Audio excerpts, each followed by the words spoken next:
I got into so many different things. So from regulatory to revenue generation to marketing to finance transformation, IT asset management, I mean, you name it. I genuinely believe there is no a bad employee. In most of the cases, it's just how we use that particular skill set or that particular person. You can actually ruin someone's career because they can be good for one thing, but not good for the other.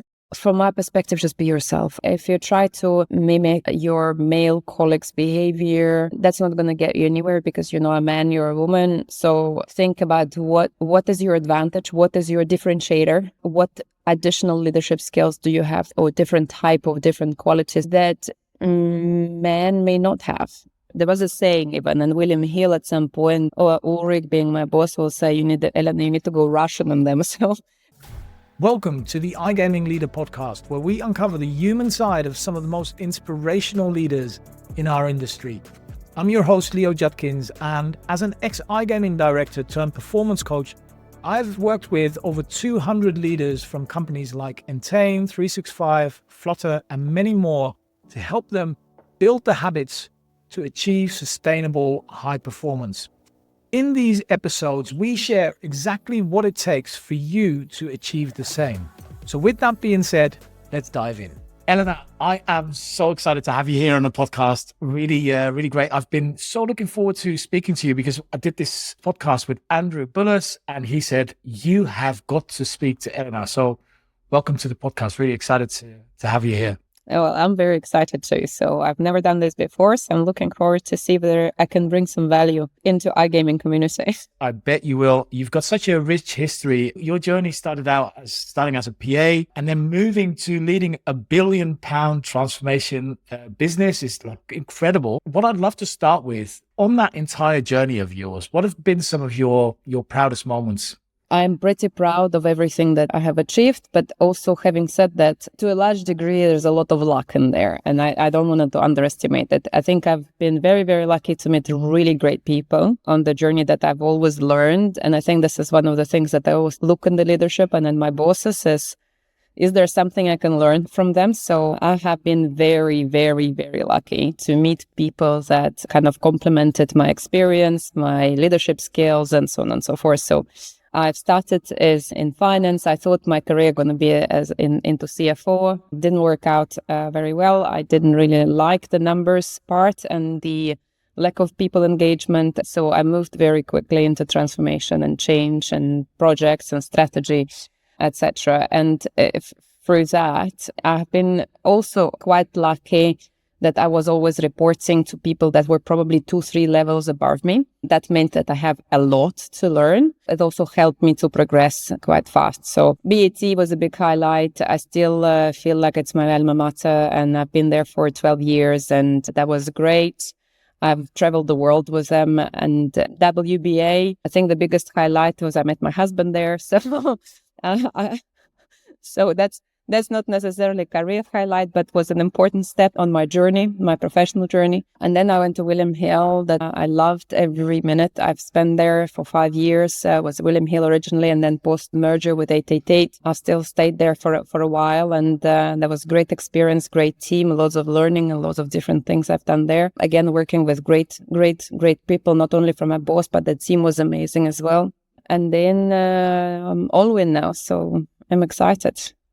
Love it. I really love it. I'd like to start out with when you first moved into gaming and you gone to Hills, you took over really the last remaining work from McKinsey, right?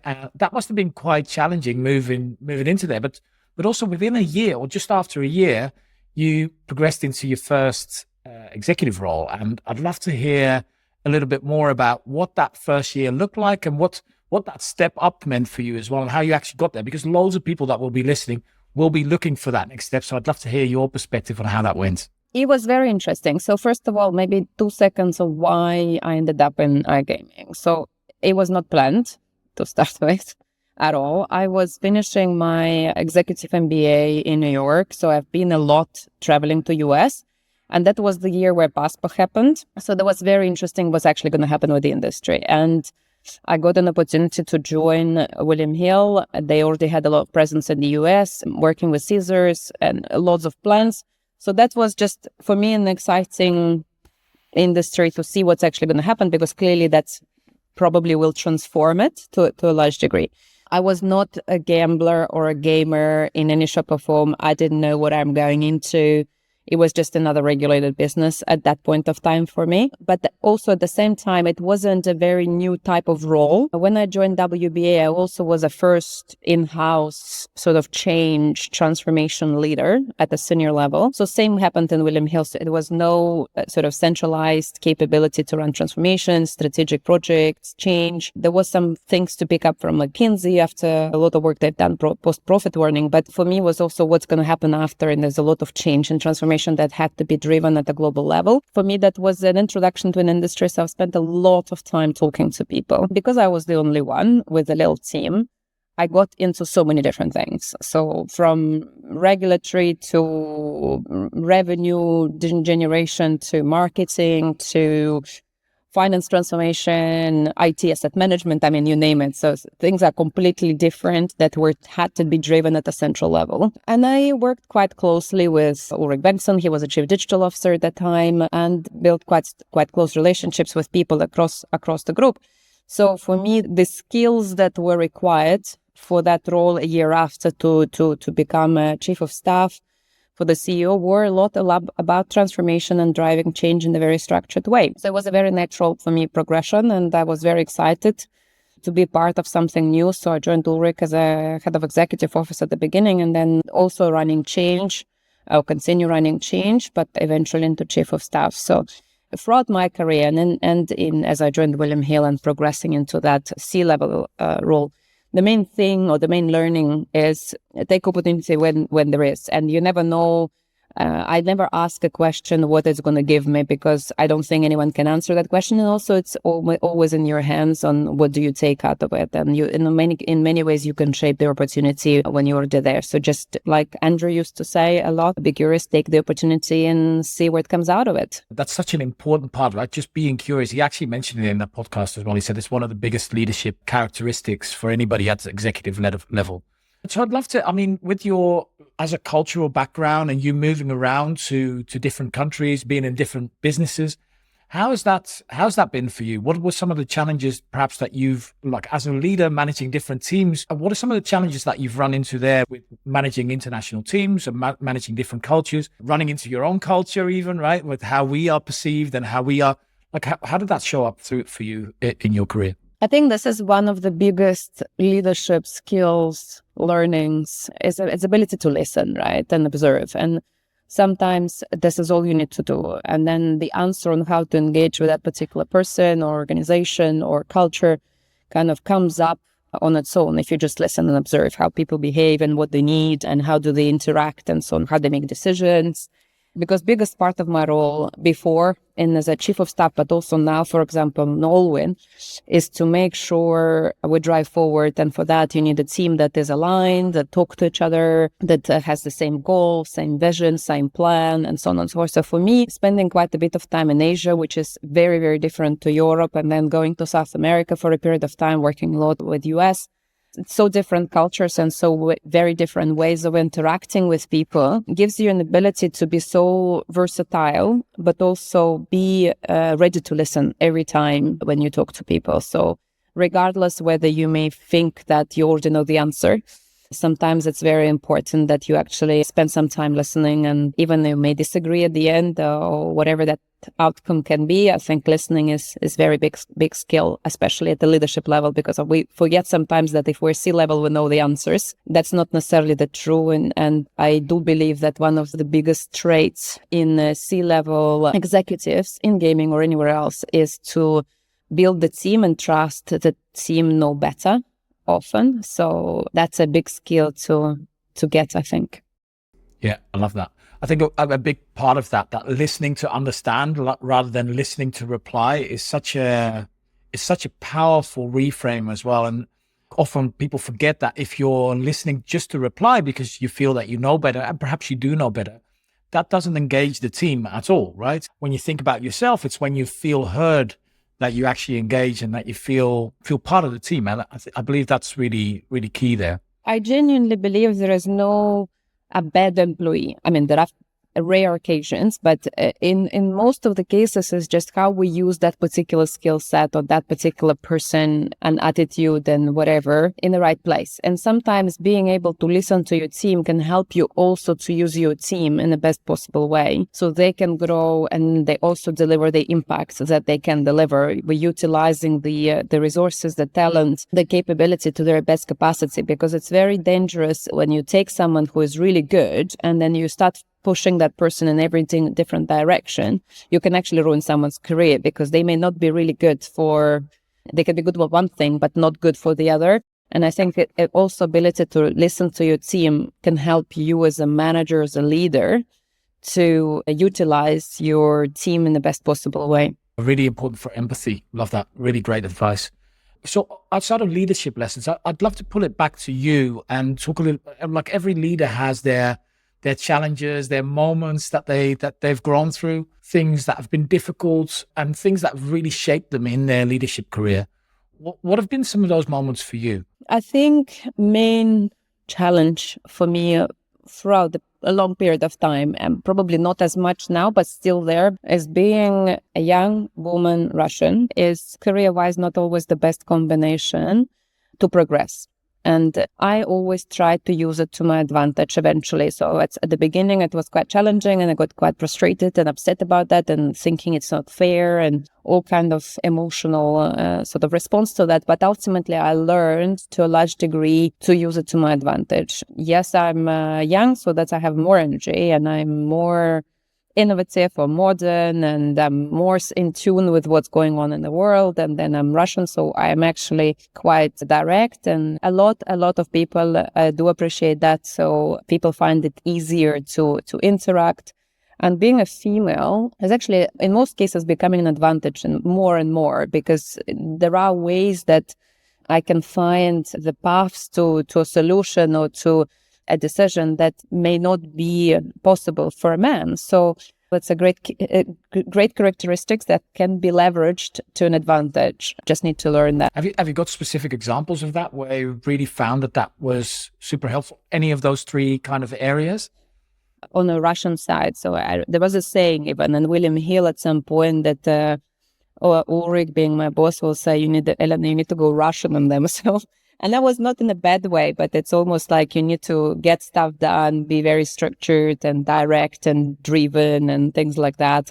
And people already appreciate it, and it became a joke in a way. And then I also felt that because there became a joke and it's kind of became a theme to a certain extent around me, I started to use it to my advantage, and I would feel more comfortable be myself and not try to kind of be a little bit more diplomatic, where I would just be more comfortable to be who I am. I think it's also the good thing is that my manager and my team, I mean the peer group, realize that this is an additional skill that they may need sometimes, who will be openly challenging, asking difficult questions, pushing for things get done.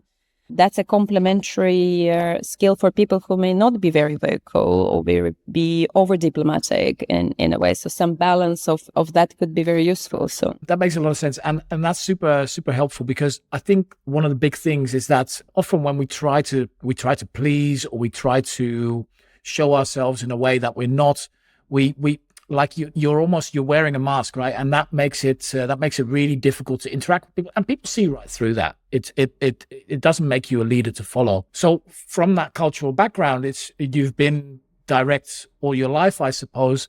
That also has gotten you into trouble sometimes, or maybe even reactions that you didn't expect.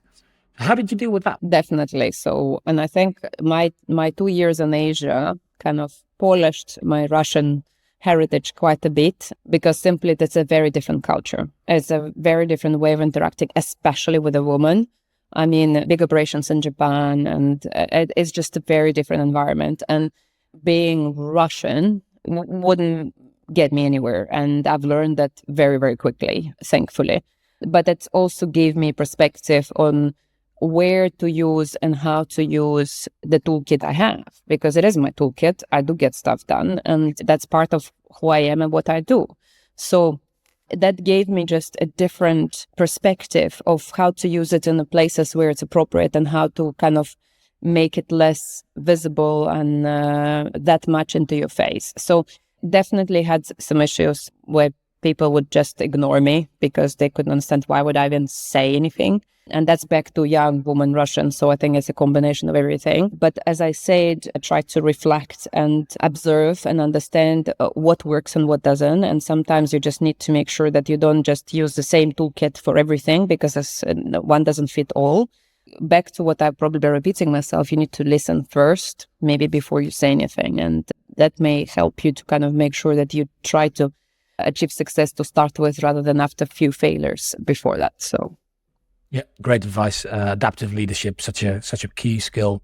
So let's talk a little bit about being successful as a woman in, male-dominated industry, and something that I suppose, was being worked towards, but is still like miles behind where it should be. So tell me a little bit more about that. You mentioned that also as a strength, but I also would love to hear from you what you'd say to women in the industry that perhaps feel that they're hitting a ceiling because of how they're being perceived, or perhaps because of a lack of opportunities. Talk to me a little bit about that and how that's gone for you, and what you would advise other women in the industry. I think they're twofold. One thing I would like to, a little bit of a call to action maybe for women in my position, that we should help women that are -1, -2, and so on and so forth, because it make it easier for them in many ways. That became very, very natural for me. So I can say that complete coincidence. It was no intentional sort of selection criteria or anything.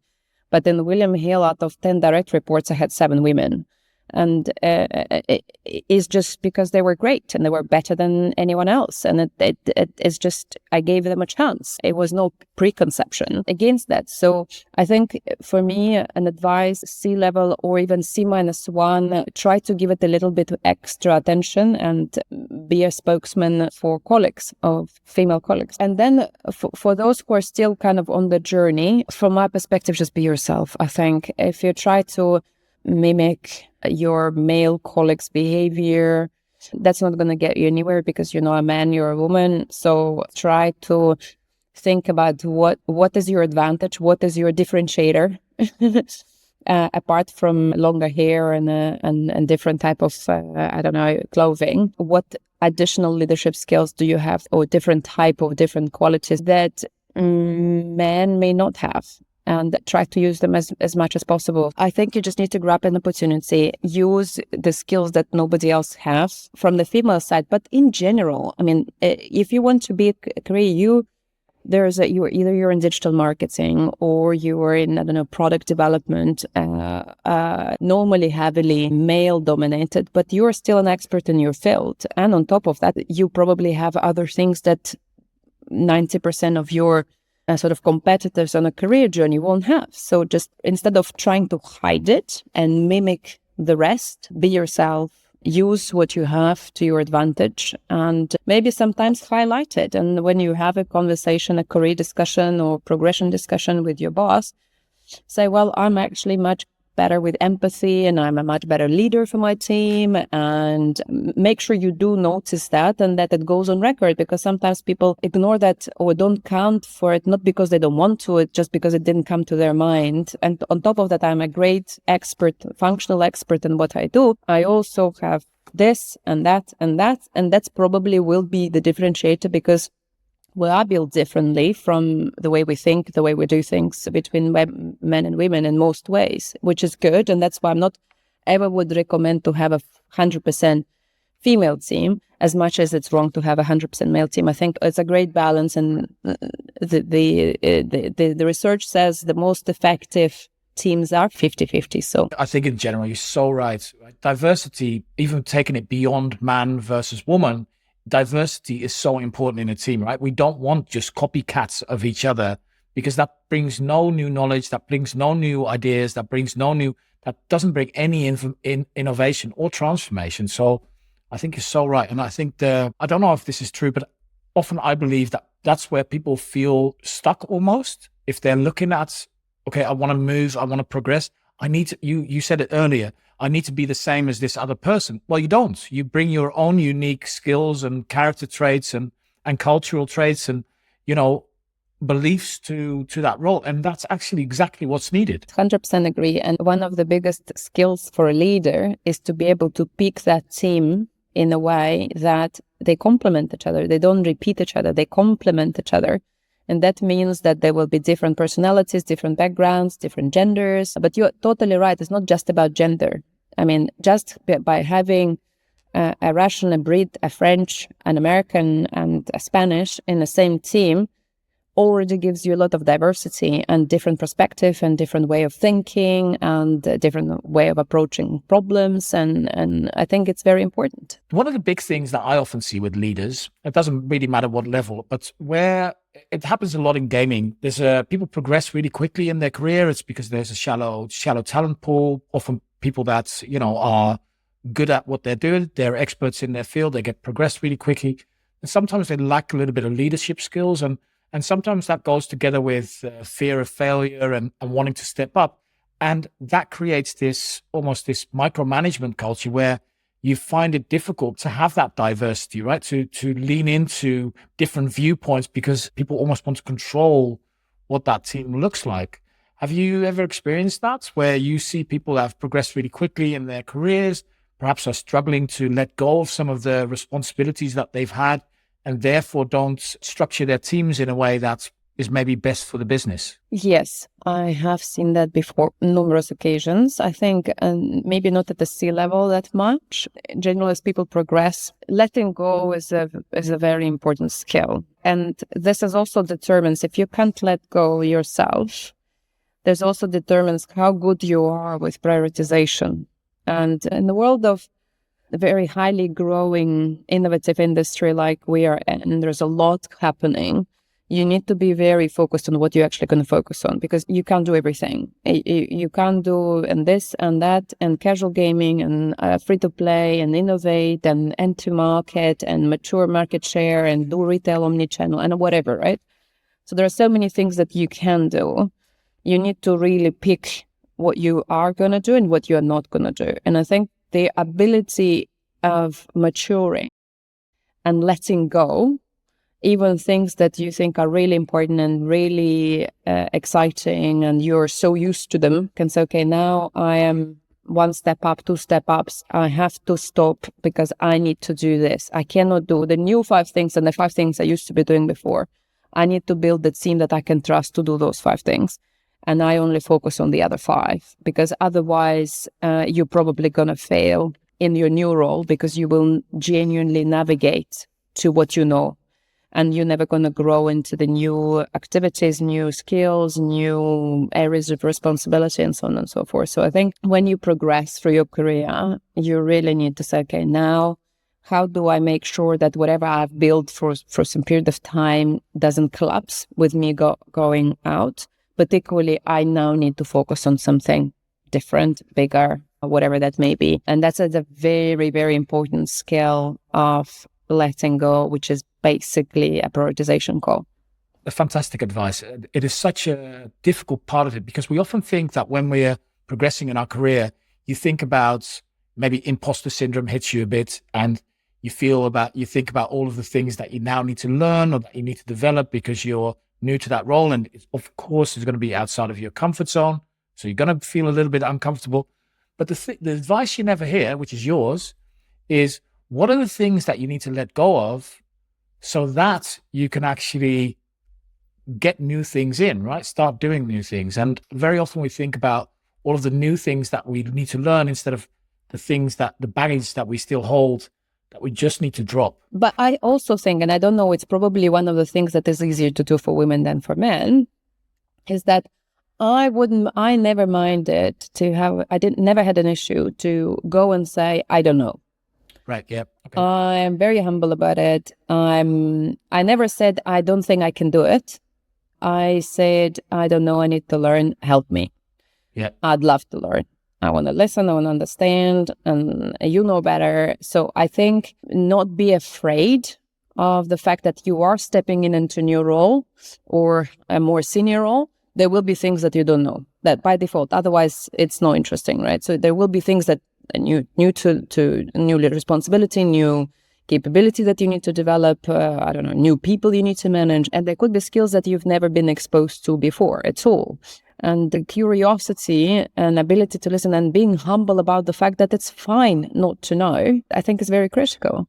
Because if you're going to try to pretend that you do, people who do know, they would see that you actually don't have a clue what you're talking about. And that may impact your external perception, which may fuel back even further your own insecurity and your own further sort of, no, I know. And then you feel uncomfortable about this. But I think being comfortable about the fact that you don't know certain things, and that's absolutely fine, is also a very good thing. And it's probably, and maybe I'm generalizing, but it's, I think, easier to do for women than for men to say, help me, I don't know. So what advice would you give for somebody that is struggling with that, with perhaps feeling comfortable with saying that they don't know, or that perhaps feels that they have to meet certain standards, but when they look at themselves in the mirror, they feel that they're absolutely not there yet? What would you say to them? What's some steps that they could take? Well, I think it's, first of all, there are two things. If you genuinely don't believe you can do the role, don't take it. That's full stop. Because that can ruin, maybe you want to do it, but you need another year.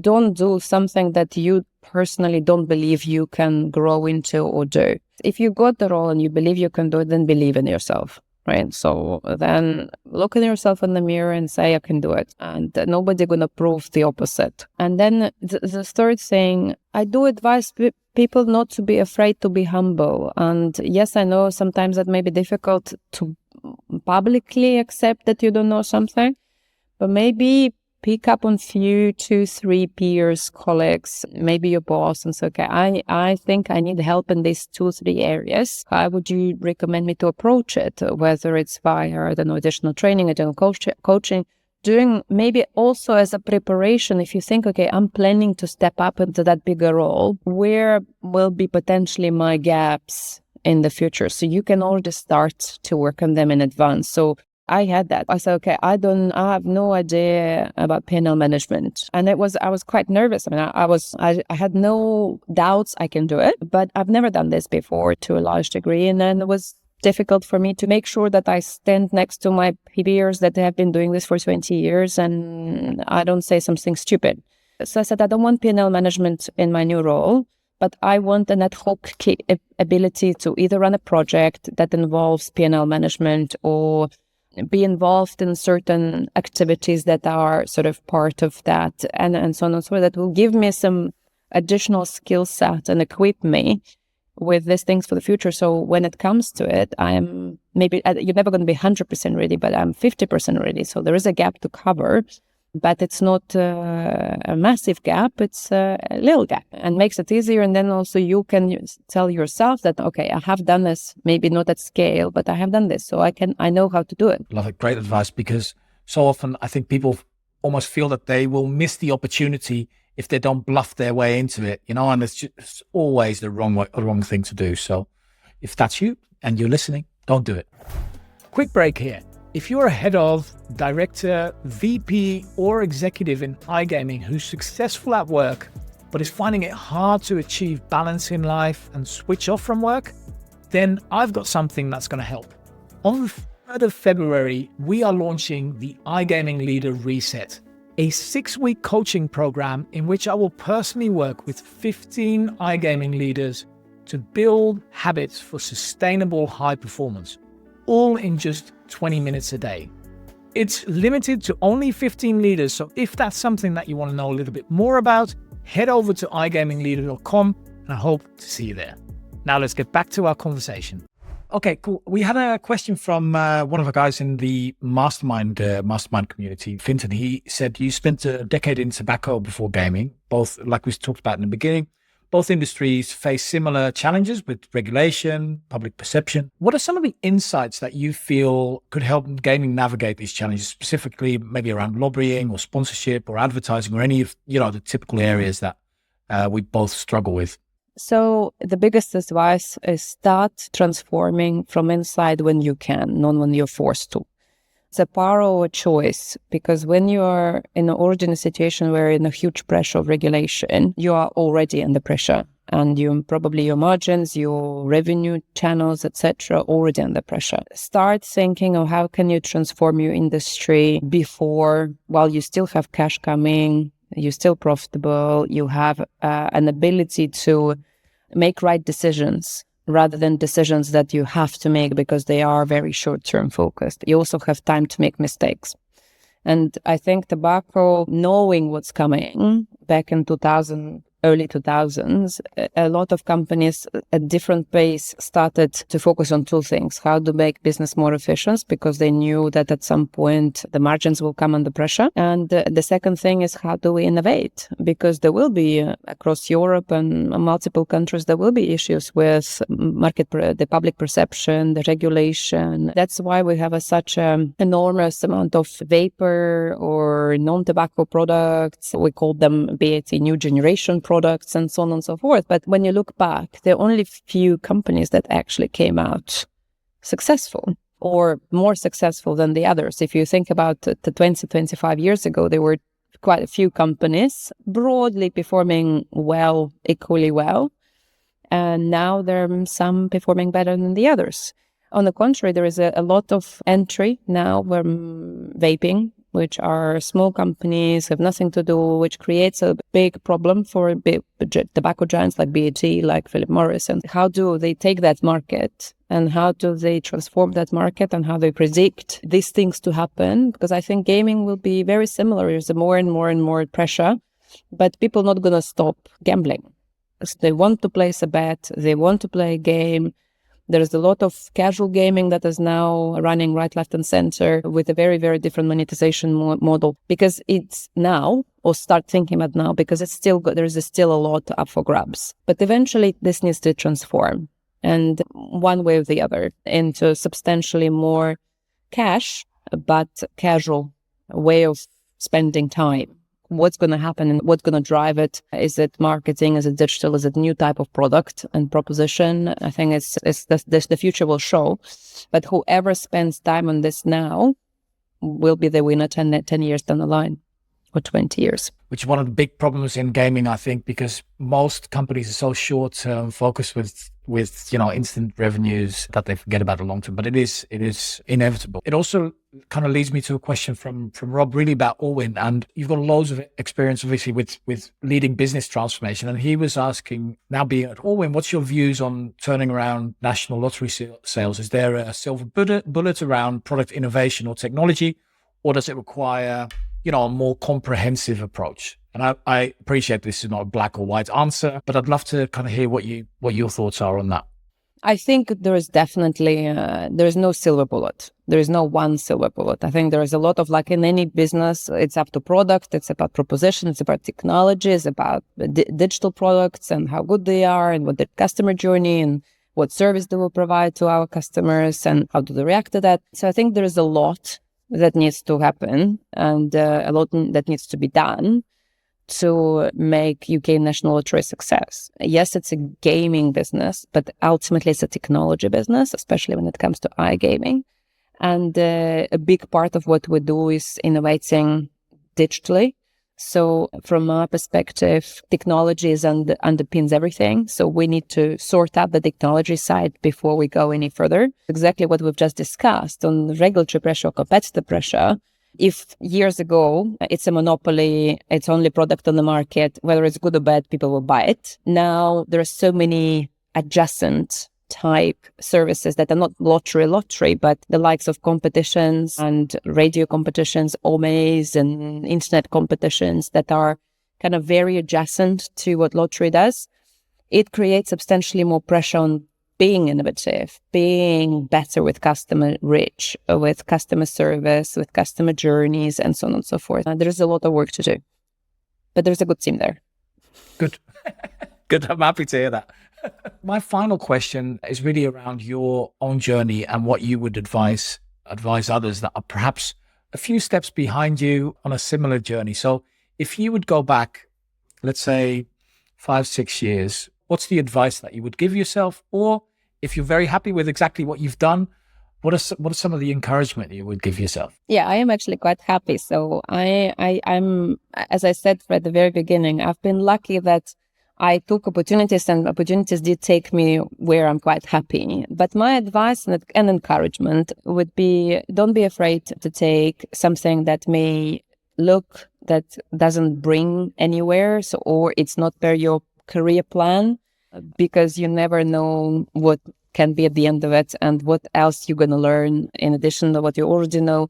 So take opportunities, see what comes out. There is no bad experience. Every experience is good experience. I'll be very specific on that example. I had a venture into telco for 9 months. It wasn't a good decision for me personally. It wasn't a good decision, but I've learned so much during those 9 months. So I don't regret a second of it. Was it a right career move? I'm not sure. Was it a good experience? 100%. So I think take opportunities when they are. Don't be afraid to fail sometimes, because failure is a good experience as well. Love it. Back yourself. Like, that's literally what I'm hearing in everything that you've said so far. Back yourself, right? Like, stand for yourself and believe in yourself. Super inspirational. Thank you so much for sharing your story and being on the iGaming Leader. Really love talking to you. Thank you very much, Leo. Thank you for joining me on the iGaming Leader podcast. If you enjoyed today's episode, head over to igamingleader.com for more conversations and insights. Don't forget to subscribe to this podcast. I'm your host, Leo Judkins, and I hope to see you next week.